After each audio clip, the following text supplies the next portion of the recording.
Howdy ho, everyone. How are you doing? Welcome to Knowledge or Nonsense. Welcome. Hey, Sharon, how you been? Man, I've been well. Working, loving life. You? Yeah, thanks. I heard you had a day, right? There was a day this past weekend that belonged to you. Yeah. Thank you very much. The big 44. And thanks for holding down the show. Without me, it's been a lot of travel lately. But we're in such good company. I'm so excited tonight. What a show for our audience. What an amazing show. What a topic concept. So exciting. I am too, because I myself, it sounds like you know how important IP is, infection prevention is, but there were so many things I learned even in preparing for this show. Just the ways that collaboration is beautiful, toward patient safety, toward just improving processes. So, but before we jump into that, are you staying hydrated? I am. This heat wave is serious. It's so serious. Listen, there are whole countries who have told people turn off the air conditioning, not as a suggestion, but as like a mandate. Like, you're in violation. You will turn off that air condition, or you will deal with the consequences of like government. Like, there will be sanctions. So no, there's so much going on, and this is another unfortunate shared experience, right? People globally are experiencing this heat wave. So another crisis, environmental crisis that will impact us all. And it's not just limited to the species of human beings. Plant life and animal life, and everyone's impacted by it. So hopefully, at the end of the show, we can put up some tips how to stay safe during the heat wave. Yeah, definitely. We will do that. Guys, please stay hydrated out there. We're going to jump, on Tuesdays. We are in the department. If it is dealing with, we're in the facility. If it's dealing with healthcare, anything to improve SPD, anything to improve the way we work within the surgical support community, we're going to talk about it. We want to enhance knowledge. Bring your questions. If you don't want to put your question inside of the comment box, that's okay. You can text your question to 214-717-5921. We have a couple of individuals today who are really going to just help expound. Maybe you're fighting to get some stuff. I won't go too deep into it. Hey, we should get deep into it, and I like to bring our guests in ASAP. It's so important, So this one position in healthcare, I almost consider a diplomat because they deal with so many departments, so many. They have access to so many resources, and these are our infection preventionists. These infection control nurses, these professionals. Open a statement, right? Infection control professionals not only work with patients and physicians, but also scientists, public health experts, and government agencies. And their sole mission is much broader than just making sure nurses and employees are washing their hands, which is critical, but to keep us all safe. The patients, the co-workers, the community, the physicians, to keep everybody safe. So I truly admire the work that infection preventionists do. We know that SPD and surgical technologists are an extension, and in due form, we are also infection preventionists. But the folks who truly hold that title, hold that duty, we want to bring them all in. We want to talk to. We got an amazing guest tonight. Some amazing guests. We want to get into it. What she does, how, what was the passion. So I'm saying too much. Let's bring on our guest. If you want to bring one in, okay, guys, you know what to do. This is the best time to share this video, and let's just bring them in. I want to say welcome to Akia Parker, and also welcome to Brian Reynolds. How are you all doing today? Doing well. Good. All right.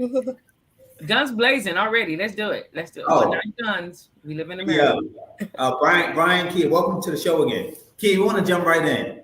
Tell us what do you do for a living? What's your title, and what's your why?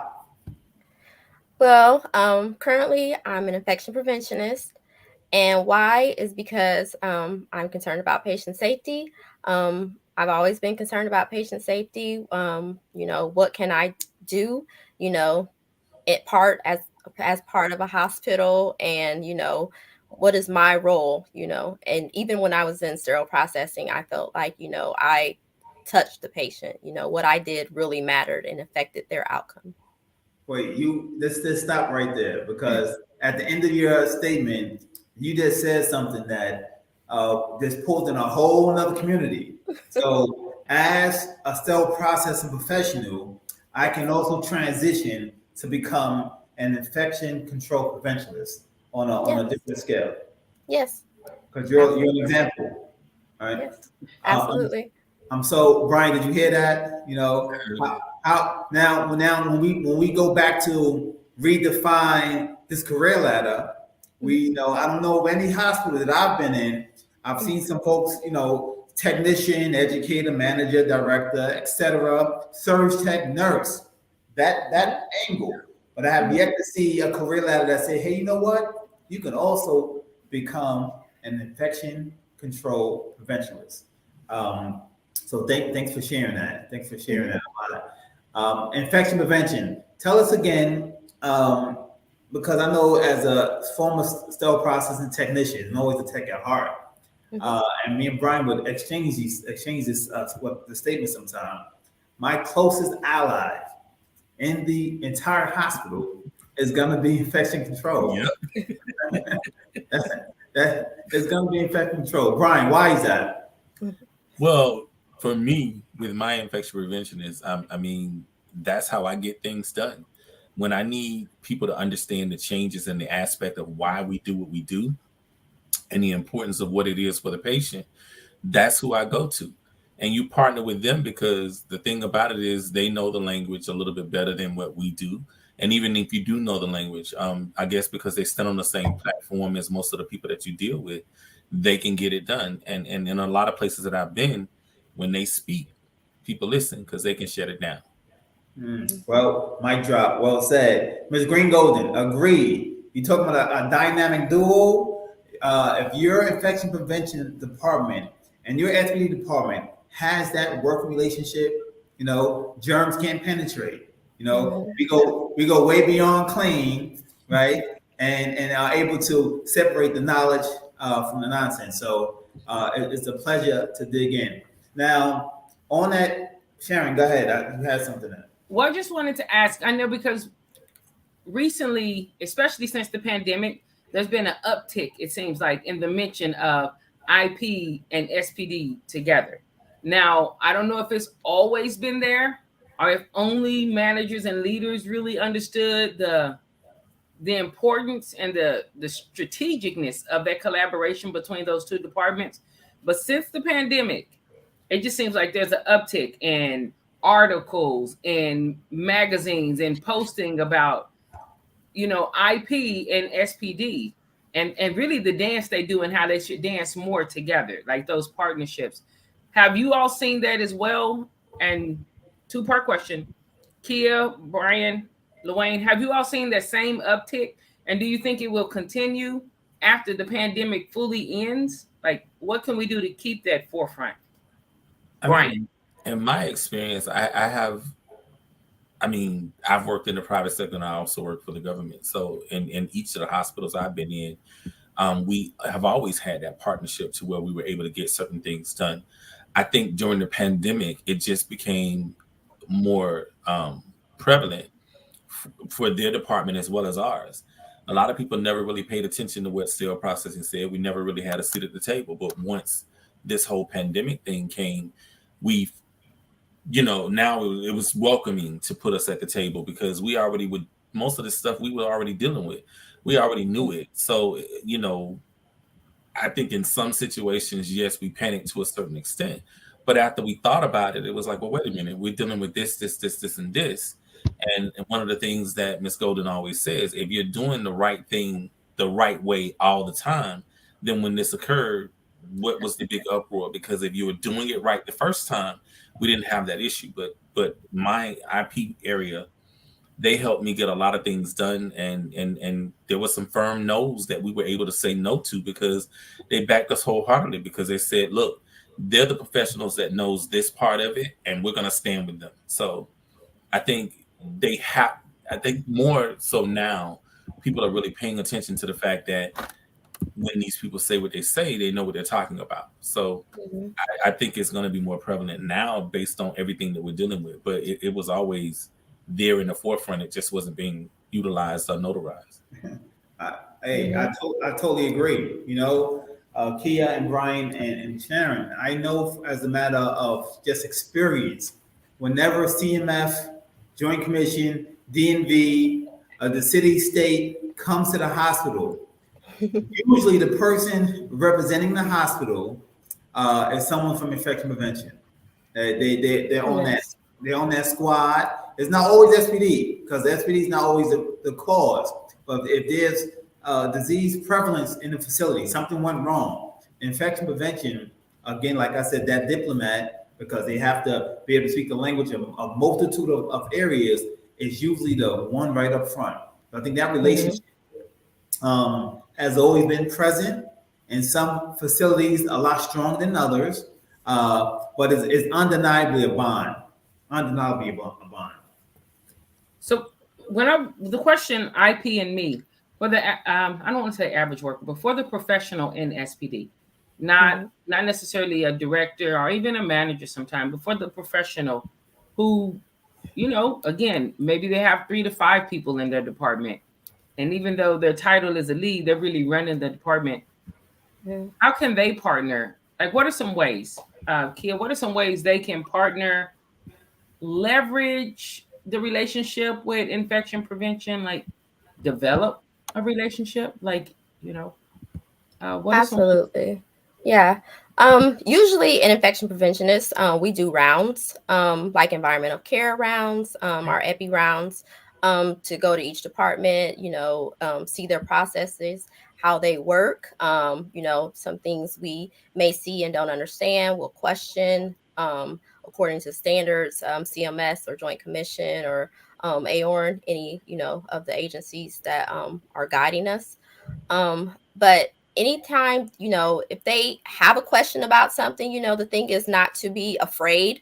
If you're doing something wrong, or if something is not working, you know, we're not the police. We don't want to be looked at as the police. I think we're all in this together. You know, we're at the same facility, you know, we're working toward a common goal, patient safety. So it's like, how can I help you? You know, I am your resource, you know, I am your leverage, as you say, to go to the leadership and say, you know, this isn't working.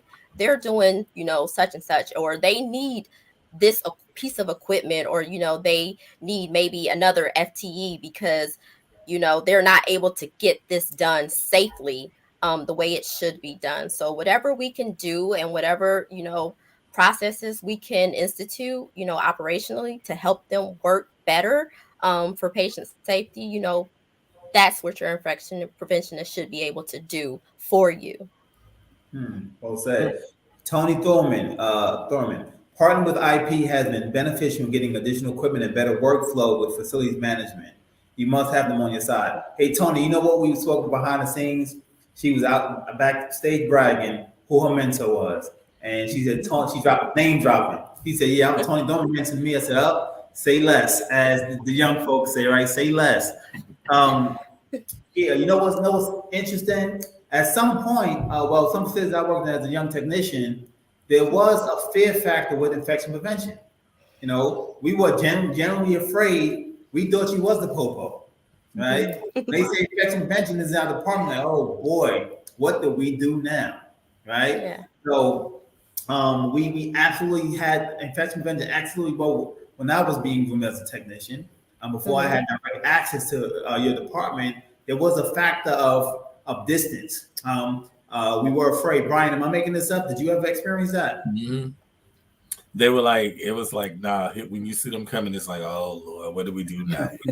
But they coming in here to tell us we got to change, and they don't even know our processes. So, I mean, you know, we've all experienced that, but I think over the years, we realize that we're trying to meet the same goal, and just sitting down having those conversations have really broken the ice to where we can at least form a great bond to where we can sit down and talk about the situations that we need to change and touch, and Now, I can tell you from experience, and Shannon, you can jump in at this one. Those monthly, I worked at a level 1 trauma center in New York City way back when, and we would have a monthly infection prevention meeting, right? And at this meeting was the department head from a multitude of departments. This meeting was so much fun because you were called to task to present your data and make the data convert to information, make it usable. And I remember, I'm going to name drop real quick, Dr. Janet Haas, right? She was my first introduction to infection prevention professionals, and she did an amazing job governing and hosting that meeting. It actually taught me a whole lot. I know we have to take a commercial break, but when we return, okay, I want to ask you, ponder this question. Is it necessary for you to be a nurse in order to work in the infection prevention field? We'll be right back after this commercial break. Those in the know SIPS Consults. SIPS Consults is hiring. Confident, competent, and consistent. Starting as a consultant and a volunteer, SIPS has grown into a dynamic group of stellar sterile processing professionals, offering excellent benefits, 401k, and consultant in training program. We are hiring certified technicians, leads, supervisors, interim managers, educators, coordinators. Apply at recruiting@sipsconsults.com or dial 1-866-615-7977.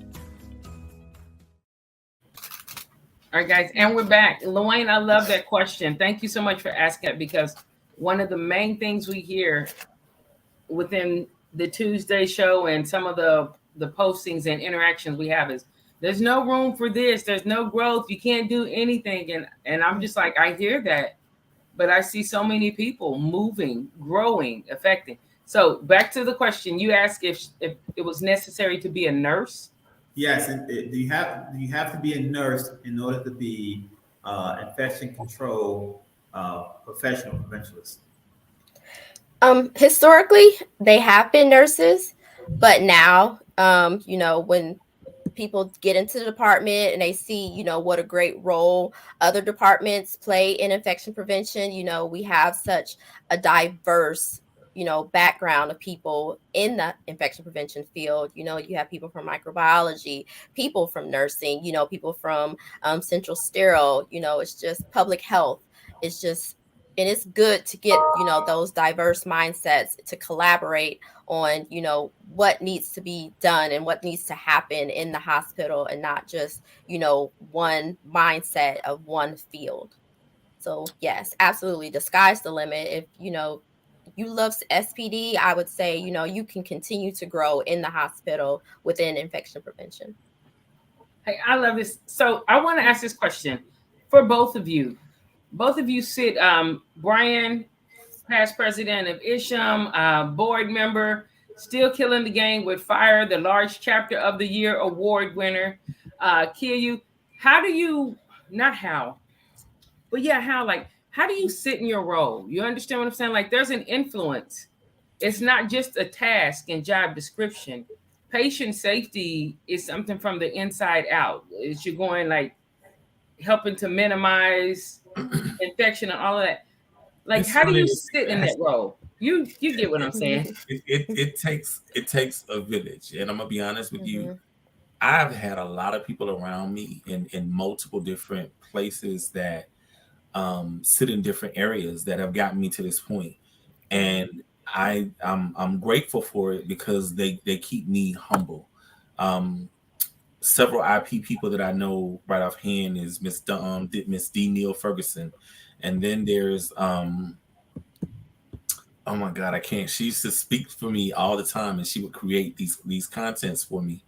And I see her face, but I'm drawing a blank for a name. But I promise you, these were the people that made sure that when I had to go to meetings and I had to sit at the table to have these conversations, they made sure that I knew what I was talking about. They made sure that I had the data to speak to those particular things. Like Dwayne said, you got to make it make sense. And even though the data was there, well, how do you interpret it and how do you give it? So I'm able to sit in these roles because they keep me humble. When I want to give up, when I want to throw my hands up and say, you know what, this is too much. I'm tired. I don't want to do it anymore. You know, I get that person that pulls me aside and be like, hey, come here. Mm-mm. This ain't what we're going to do. So I welcome that. And even when I see new people coming in, I tell them all the time, don't listen.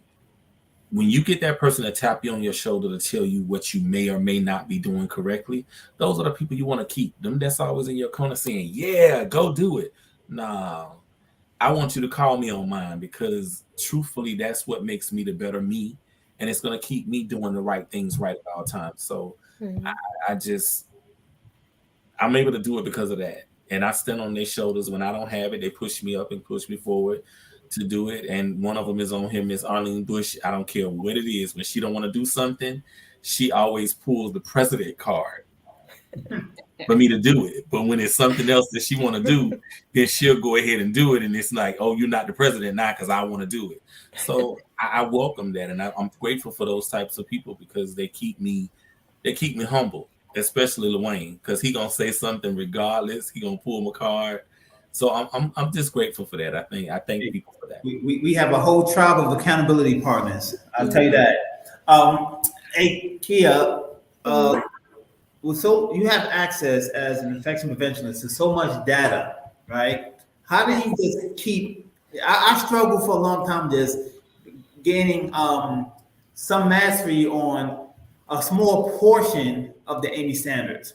I haven't met anyone who knows all of the Amy standards. You may know 1 to 8 books, everything. How do you gain mastery and able to dissect such large amounts of information and data? What's your process? I just go piece by piece, what I can understand.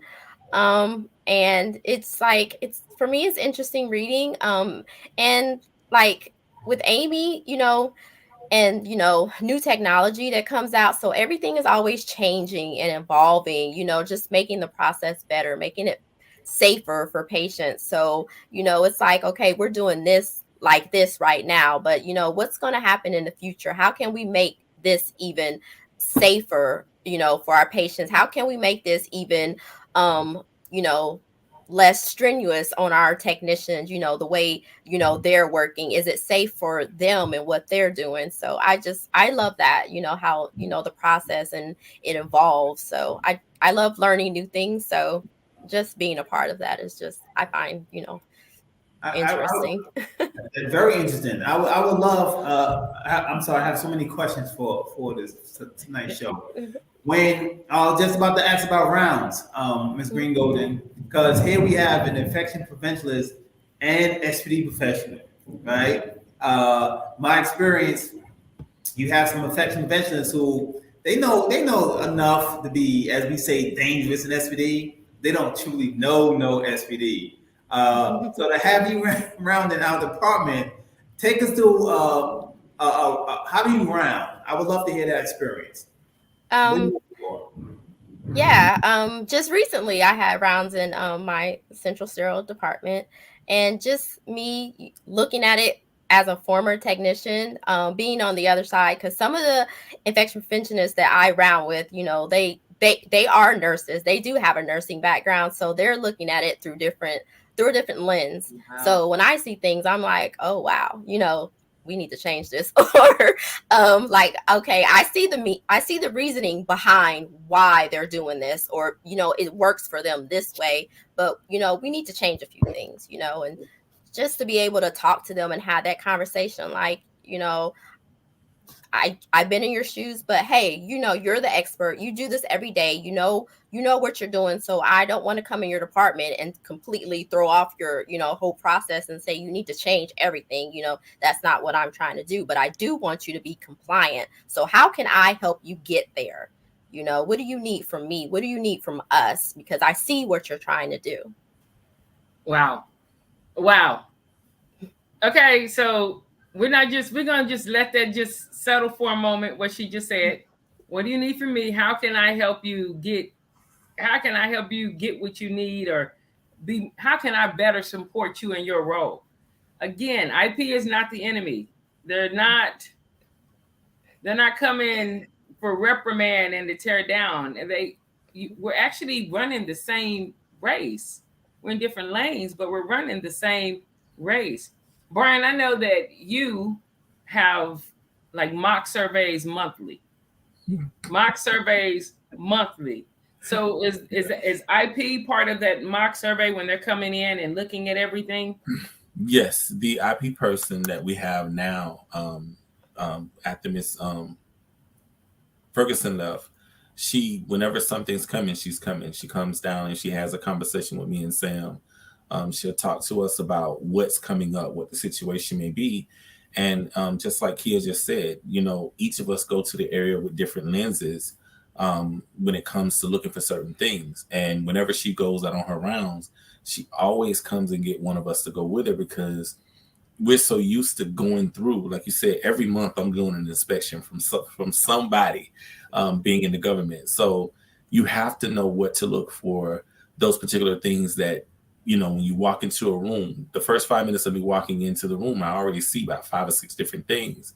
And, as Kia explained, I'm not there to impede your department, but there may be some changes that we may need to do to be compliant based on regulatory bodies and things that needs to be done. So, for me, we just had that today. We just went through Joint Commission. So the first thing they did was come down and it's like, oh, well, Brian, what about this? And what about this? And I'm like,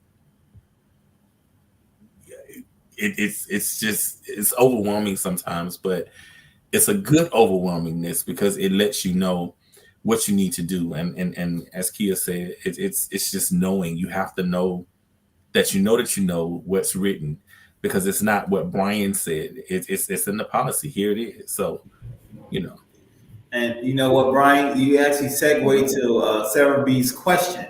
She said, Kia, can you speak to quality and regulatory compliance and how it applies to the language and standards in interpreting the should and couldn't effectively? Oh, wow. Well, no, let's do this. Time is flying. We're halfway through this. Let's take another commercial break. When we come back, let's talk about that question, because I know even at HSPA this past year, there was some changes and they were talking about the shoulds that are now shalls, and the wills that are now won'ts. No, there was no wills that are won'ts, but there was some shoulds that became shalls. So let's take this really quick commercial break. And when we return, let's really exploring the language, because a lot of times people don't know. There are not different standards, but different policies versus standards versus recommendations versus best practices. How do I choose what? So we'll be right back in about 1 minute to expound on this. Let's dig in.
And we're back. I do want to say thank you to SIPS Consults, to CS Assist.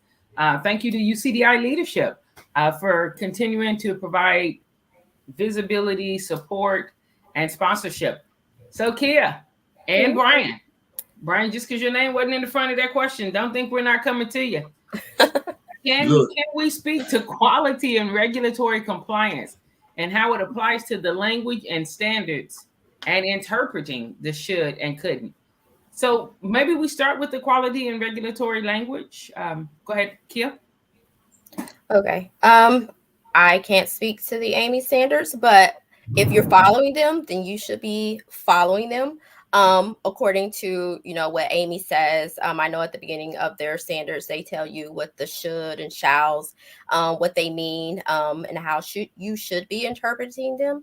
If you have any questions, I would ask your leadership on how you should go along with that.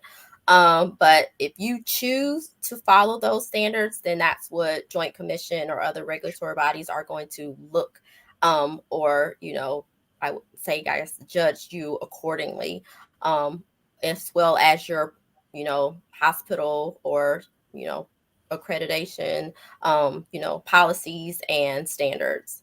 So, or, if you're going by CDC guidelines, then that's something they're going to look at. And that's what you should be following, and your processes should line up with those as well. Yeah. Wow. Well said. Well said. Okay, Brian, I'm coming to you to ask the same thing, but I must interject this because IP, even though we're talking about the partnership primarily with SPD and IP, but you have to partner with all the departments in this same way. You know what I'm saying? Like environmental services, like you have to have knowledge of all. I'm getting it, Luane. You say it's a lot of information. And so you guys are like you're like the infection prevention, almost like task force for the hospital. Absolutely. So maybe you kind of are like the police, but not against us, since we're fighting for the same thing, but you're like a sheriff against infection, like not in this jurisdiction. Look at that.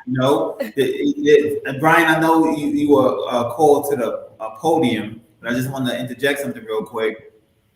These agencies are coming in. They always are going to want, and I mean always, if your policies don't match your practices, right there's a problem.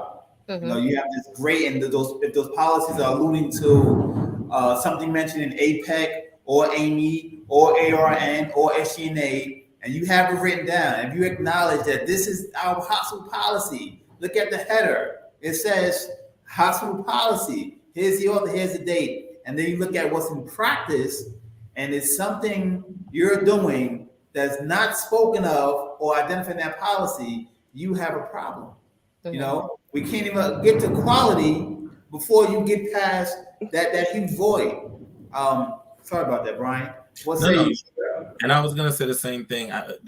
Like I said, for us, those of us that work within the government, one of the things that I love is that when it comes to policies and procedures, we sit at the table to help write those. So any policies and procedures that are written, we are to follow the most stringent of the standards for sterile processing. Any place within our facility that uses reusable, as they say, reusable medical devices, we have a say so. So if it's in AAMI, that's what we're going to follow. And even in the OR, a lot of times we have this whole conception of, well, ERN, well, I need you to look at the bottom of the page, because if you look at the bottom of the page, it says from AAMI ST79 /AORN/ANSI and all these other ones. So, I think it's just getting everybody to understand that, look, we can't do it the old way where, this is what such and such said. No, it's in black and white. It tells you what you should and should not do. And it has the language of what it should be. So we have to follow that language. And I think if you write your policies based on the language that's already there, why recreate the wheel? Because when they come in, they're going to ask, what does your policy say? However, if your policy is not correct, they're going to cite you for it.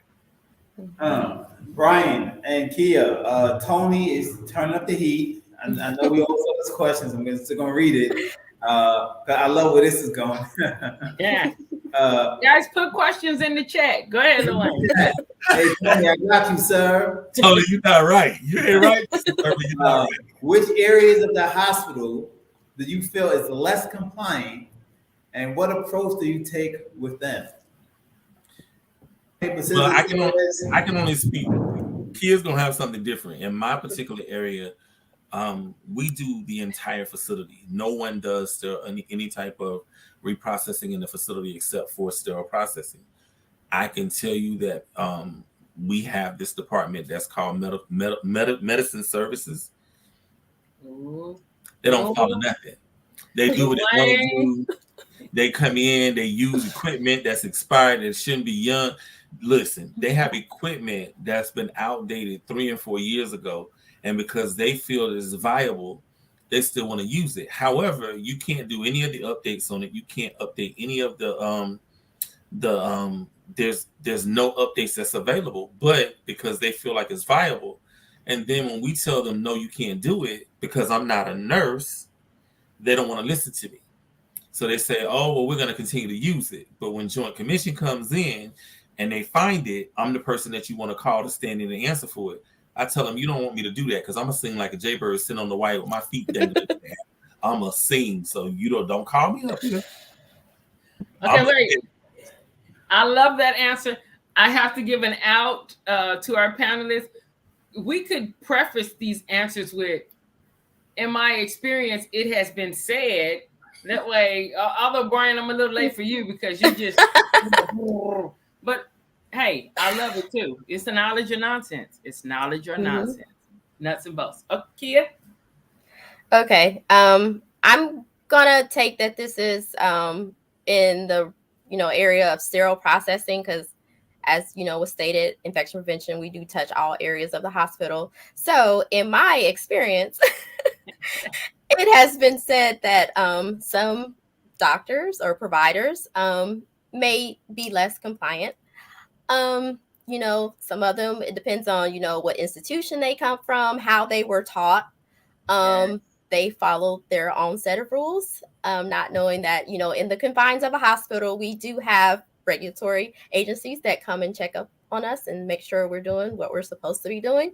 So every now and then you'll hear them saying, well, this isn't a sterile area of the body, or, that's not a sterile surface. So, I'm just doing this. And it's like, oh my gosh, like, you're not, we need you to meet us halfway, and as you stated, Brian, sometimes they look at us and say, just look at me like, okay, well, you're not a doctor. So, sometimes getting them there, to understand where we're coming from, like, hey, we're all talking about patient safety. No one wants to walk away with a, healthcare acquired infection, something that they didn't come here with. So we don't want to send them home with anything, so that's where we're coming from. Hey, Kia, Brian, you don't have to answer this, but which service gives you the most issues? Ortho, vascular, floor nurses? No, please, you don't have to answer that. All of them. All of them. It depends on the day. All of them. Yes. Somebody mentioned water quality. Tell it, Brian. All of them. Yes. And that's what's funny too. This is the IP and me part, because sometimes maybe in your department you don't. We are our own voice, but you may not know how to leverage that voice, or you may not have the right audience. But again, that's the benefit of the partnership, because I'll say it, everybody knows there are physicians who are like, yes, there is a set of rules for you all, but those don't apply to me. My particular set of skills makes me exempt outside of our window, outside of our visit window. Yeah, I was going to say, in our area, see, when they do that, I'm like, ooh, I'm going to tell. Hold on. I pick up my phone, and I call the IP person, and I'm like, hey, Rena, I need you to come to surgery now. And she's like, why? I said, just come. Then when she get there and they see both of us, they're like, really, Brian? I told you I was going to care. I told you when I first got here, I'm telling. Question for you both. Kia, I know you mentioned Tony being one of your mentors. How important was mentorship to you in your career time? It was very important. Sterile processing, Central Sterile was, one of my first jobs out of school. So just to be in that environment and have that, not only Tony, but that whole, department and village to like try to push you, to be better. That's, the environment that I was so fortunate to come from, because it's like, me being a new person, it's like, you represent us, you represent me. If anything comes up to that OR, it's not right, it's not, sterile, it's not, what it should be, that falls back on us as a department. So we all kind of pushed each other, to that point. Like, we want you to succeed because you represent us. So we just pushed each other to be the best that we could be. Awesome. Ms. Green Golden. Oh yeah, plastic surgeons. And There's like, I cannot sterilize a spoon you brought from home. Hey, Kia, like you just said, Tony was your mentor. Tony, I'm letting you know you're gonna live this down tomorrow. I will be calling you. So we know, well, many don't know, the next APEC convention is going to be in Orlando, Florida, in 2023. And I know I went to several APEC conventions. How important is it in the IP community to get engaged with APEC, Kia? It is very important. They want to know, they want to hear the voices from Central Sterile. They want to know what you're doing, what we're doing, what we're thinking. What's the next big thing? What are some issues that, we have amongst ourselves that, we could reach out, as partners for them to help us or partner on, what is it that they see on the outside that, that changes, that we may need to make. So I think it's very important that we, continue to partner and continue to have that voice in each other's room. Nice. Excellent. Okay, so I have so many questions I want to ask right at the end. But before we go on to our next question, somebody put yes in Florida again. I hope that's not the butter knives and the spoons or the instruments made in the garage. But Brian, there's a conference coming up this weekend. You want to tell us a little bit about it in Florida? So guys, if you're in the Florida area, even if you're not, and you can get on the plane, hop on down. Fine. I don't know what it stands for, but we partner with Fine. They're actually, they already do this big, huge seminar to where they do things based on if you're looking for stretchers, if you're looking for equipment that you weren't able to find. They have all these different vendors that come from all over the world that have these particular parts and different things that you can actually go in and get things that you probably couldn't find someplace else. And what they wanted to do is not only are they bringing all these different people from the world, they wanted to go ahead and add an element of sterile processing, but it's not just sterile processing. They do the sterile processing part of it. They also do the supply chain part. And then there's another portion, I think it's geared towards the biomedical part of it. So they have 3 different rooms where they do different things and they bring education for each of these particular areas. So they partnered with us at F.I.R.E to do the sterile processing part of it so that we can, they talk about different things. They've been really great with us. This year was a little difficult for me and Damien to do some things with them because they changed all the leadership. So I'm really looking forward to see how this is actually going to turn out because of all the things, last minute changes that we had to get done with trying to get flyers done and get things approved. And it was just completely different, but I'm really looking forward to it. It's a free event. It's in Miami for 3 days. It's an awesome place to go to. I promise you, you will see some amazing things. And the Miami convention it was just renovated. It's a brand new one. Each time I went, I never get to the end. I only get to the middle. So there's a whole nother part I haven't been able to go to. So if you're in the area, please stop by. It's an awesome thing to look at and go and experience. Oh, well, yeah, well done. And the link is up. The agenda is absolutely amazing. Some really cool guest speakers. And Brian mentioned is in Miami, right? So is this Friday? This Friday, yeah. July 9th? It's Friday, yes. I think Brian has a few extra hotel rooms. So if you want to reach Brian, his number is 9. No, I'm not gonna. But yeah, It's amazing. 700 vendors. Wow. Yeah. Wow. Big deal. Big deal. And I just really, guys, I know like within our own skill sets, we really know what we do like the back of our hand. The more we do it, we really become more familiar with it. Sometimes it's muscle memory. You have to force yourself to stay engaged and not check out.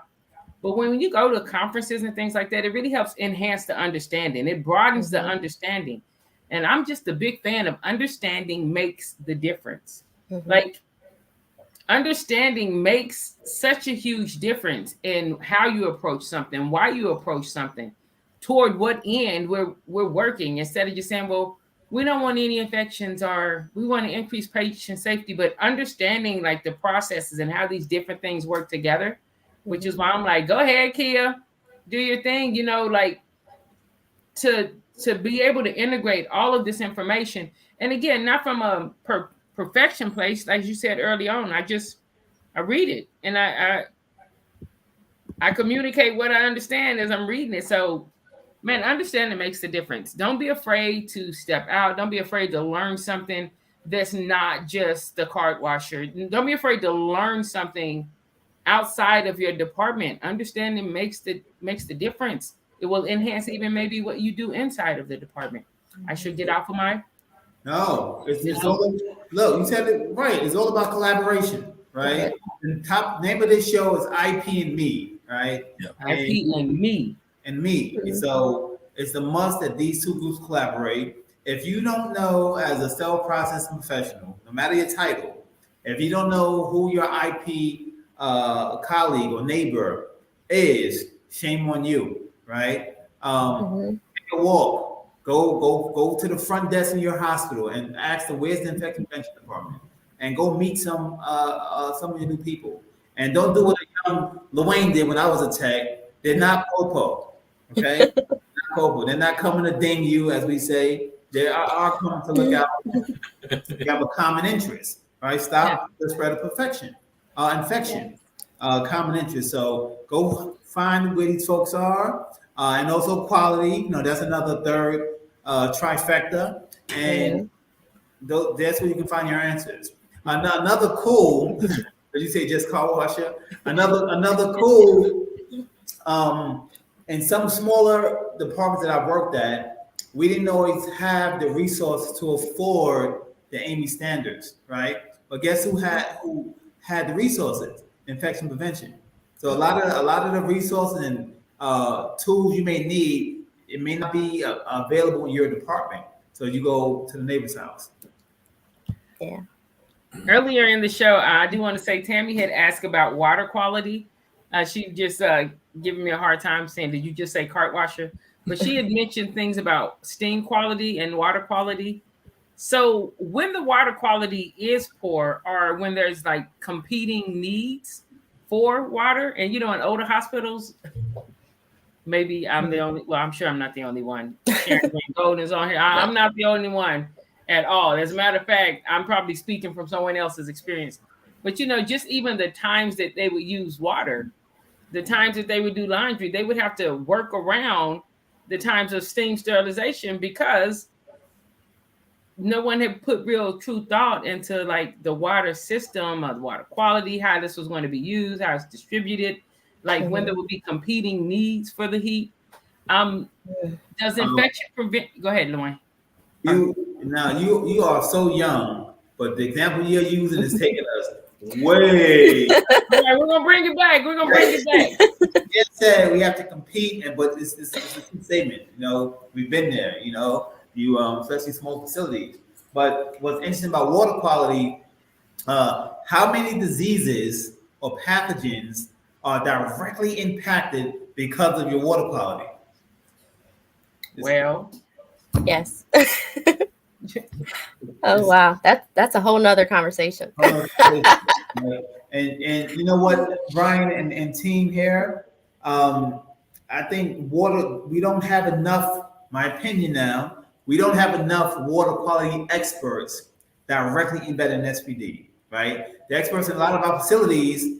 Biomed, maybe an expert, to some of the mechanical and of water, infection prevention, another wing of expert. But I truly feel that there's a huge lack of experts, specialists in that space.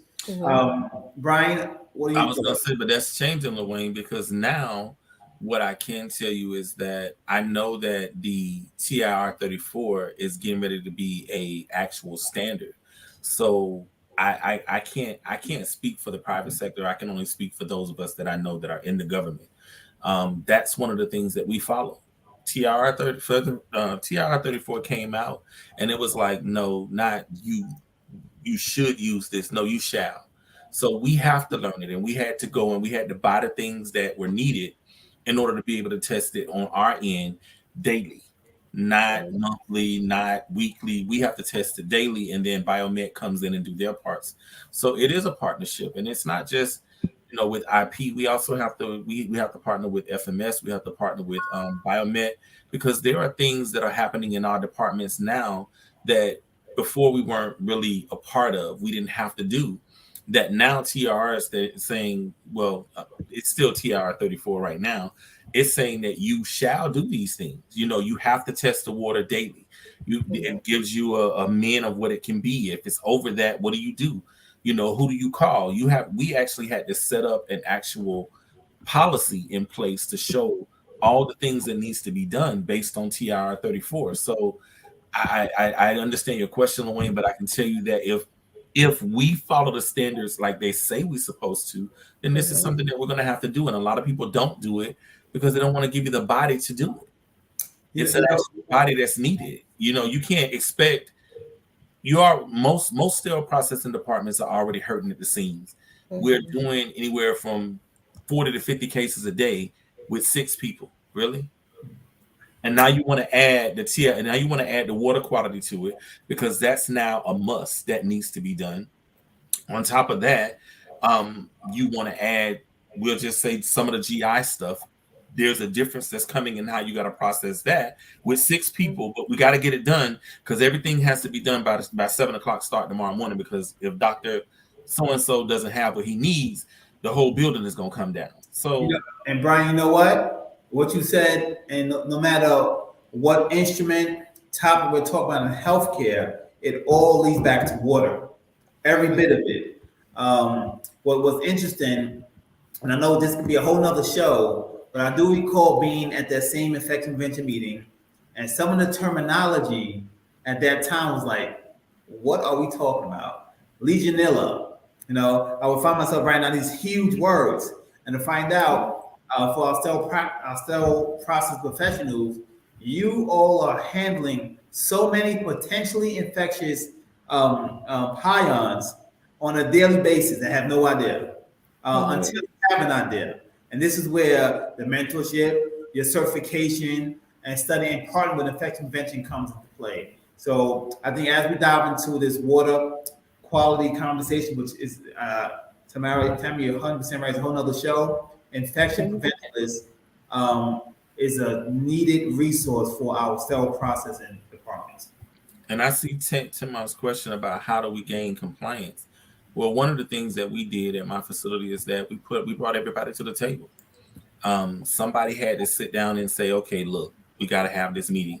And we just sent it out. And what I did is I put those people above me that had the power to say, okay, you don't have a choice of whether you want to show up. You're going to show up. So we had those meetings and we had those hard questions of who's going to be compliant with this, who's going to be responsible for this. And then what we did is we divvied it up. I got my part, they got their parts, and we meet monthly. But Brian, tell us about who's on that team, because you got a foundation. When you speak, I'm sure your facility you can yell and bring the might of the entire SPD nation if you needed to.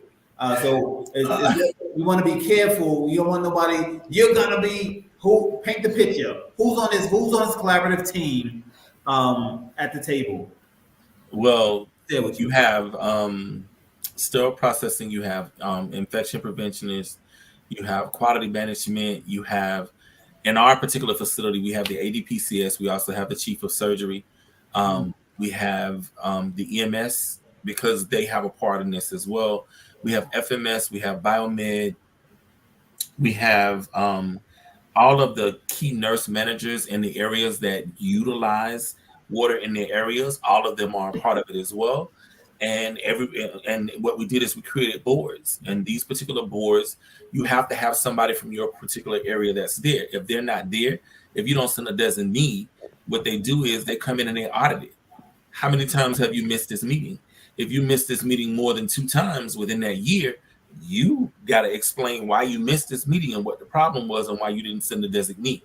And there's an oversight committee that handles all of that, which who's ever in charge of that particular area, you could end up getting a reprimand or an admonishment based on not attending those meetings. So those were one of the things that we were very instrumental with doing, including myself. I have to be a part of those meetings and if I'm not there, I have to send a designee to answer the questions or just to even be part of it. So I can tell you that. Hey, Brian froze just a little bit. Hey, Kia, in your facility, is infection prevention involved in testing the water quality of the hospital? Yes, we are. And I was talking about those diverse backgrounds. We do have an environmental infection preventionist, and one of the accreditation bodies, don't ask me which one it is, they require us to have a water management plan. Like, how are we managing our water throughout our facilities? You know, what's our process? What's our remediation that we do? You know, if we encounter any, you know, harmful bacteria, you know, what do we do? So we do have a work group that, you know, that environmental infection preventionist is on, along with facilities.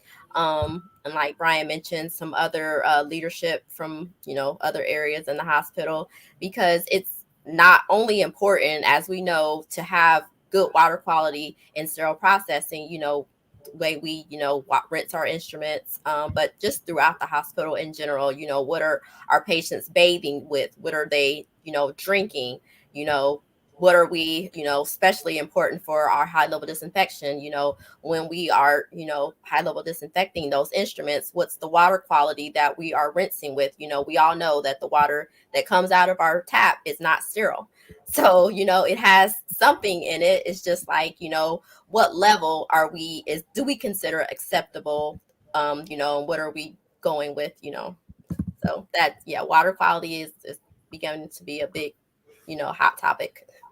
Wow. So SPD Nation listening, how many of your facilities, one, have a water management plan or program? And do you know how to access it and what's involved in it? We just put up a link from the CDC about a template or toolkit for water management and quality. So thanks for that. That was a nugget. Thanks for sharing that. Yeah. Man, okay. So this has been amazing. It's already, we've been going an hour already. And so Kia, tell the people how to connect with you. Where can they connect with you? Anyone can connect with me on LinkedIn. You can find me Kia Parker. And, you know, just connect with me, and I'm more than willing to, you know, friend some people, network, answer any questions you may have in infection prevention. How do you get in infection prevention? How can you connect with your infection preventionist? You know, some questions you may have that you want to relate to them in your institution. So I'm open. Anyone questions? All right. And I'm going to do the same thing for Brian Reynolds. Guys, if you want to connect with Brian Reynolds, there's the Florida reprocessors. You can connect with them there. You can connect with them on LinkedIn. You can open up the Process magazine. I'm sure there's a way to connect with him right there in the back. He's on boards. He stays visible. He's passionate about this industry. Definitely want to say thank you to Tony, Arlene, Sharon, Tammy, Kenneth. People just went in. Sarah B. This has been a very meaty discussion. I've learned a lot. LaWayne, you have something? It's a lot of fun, you know, just from the quality of our viewers, right? Thank you so much. You could have been anywhere else in the world, but you're spending your Tuesday with us. So, Kia, thank you for being an inspiration. You know, there's a lot of sterile process professionals like, wait a minute, I can do what? How? You're an example. Brian, again, my friend, thanks again. Let's keep it going. I do want to say this. At the beginning, we told you we would give you some information about water. Now, we ended up talking about water quality within the hospital. And just knowing, I didn't know that it was, I mean, I knew in my mind, but talking about it really just made me realize again, like, stop playing. Water is no joke. And it is no joke for you as well on outside of the facility. There is a heat wave going. I know we're talking about it and people are laughing, but understand people's air conditions are giving out. And sometimes, at least in this country, we may not know what it really is like to be without air conditioning, but people are having heat strokes. I'm talking prime athletes whose bodies are conditioned to withstand things. They are experiencing heat exhaustion, heat strokes, and the adverse effects of not having enough water in their body. So please do what you can to be hydrated. Drink the water. I don't care if you don't like it. Just drink the water. Please drink the water so that your body can function optimally, so that those organs in there aren't looking like SpongeBob when he's out of his natural habitat, okay? Please drink the water. We want you to be around. We have need of what you bring to the industry. We have need of what you bring personally and professionally. People care about you. And yeah, that's all I had to say. That's all I had to say. Well all said. right. Thanks for joining us. And we'll see you guys soon. All right. Thank you, guys. Thank you, Kia. Oh, where's Mr. Hold on, guys. Now my computer is ready to go. Have a good night.